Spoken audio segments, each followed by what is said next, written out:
Hello mga ka-AC at ka-AWM. For today's video, tayo po ngayon ay merong na-encounter na washing machine na hindi po siya nagtutuloy na mag-spin after mag-washing. So hindi siya nagtutuloy mag-spin. So ito po yung ating ginawa. Binaklas po natin para malaman po natin kung ano talaga yung problema ng kanilang AWM or automatic washing machine, guys. This is a front load washing machine at check po natin kung anong problema. At ito na nga po ang tumambad sa atin, guys. Mga barya, mga kwintas at mga hairpin at kung ano pa, may mga plastic. Ayan, cap pa yan. Mga pinagtanggalan ng ice candy, yung plastic. So yan po, halo-halo pa yung nakuha natin sa drain system ng kanilang front load washing machine. Kaya naman po hindi siya nagtutuloy mag drain.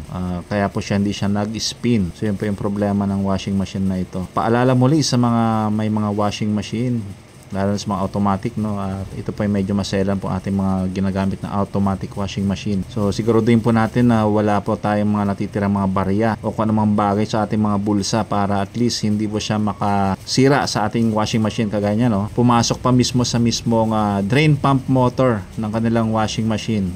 Dahilan kung bakit hindi po siya makaikot or makapag-pump ng maayos kasi may bumabara po, no. At ito po yung yan, lumantad po yo, parang ano ba yan, galing sa parang ice candy yata yan, pinagbalatan o yung sa pinakadulo at may kasamang hairpin na nakasiksik doon sa may butas. Ayan, kaya bumabara po yan sa drain pump motor, kaya po hindi siya nakakapag-pump at hindi siya mag-spin automatically po yon. Kapag hindi po nagdi-drain yung ating automatic washing machine, sigurado po yan hindi po yan mag-spin. Ayan, halos nasira na rin po yung kanyang sa drain pump motor. Ayan.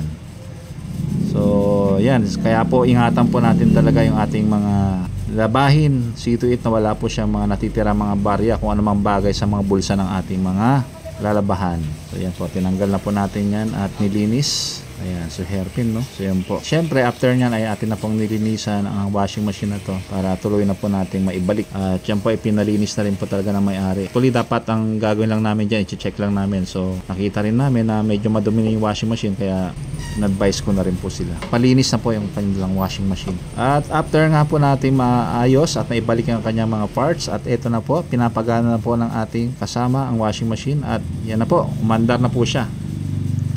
So from charging ng water, ayan, washing at saka sa rinse at spin ay gumagana na po at tuloy-tuloy na po yung proseso ng kanilang washing machine. At with that, salamat po sa panonood and see you on our next video. Bye!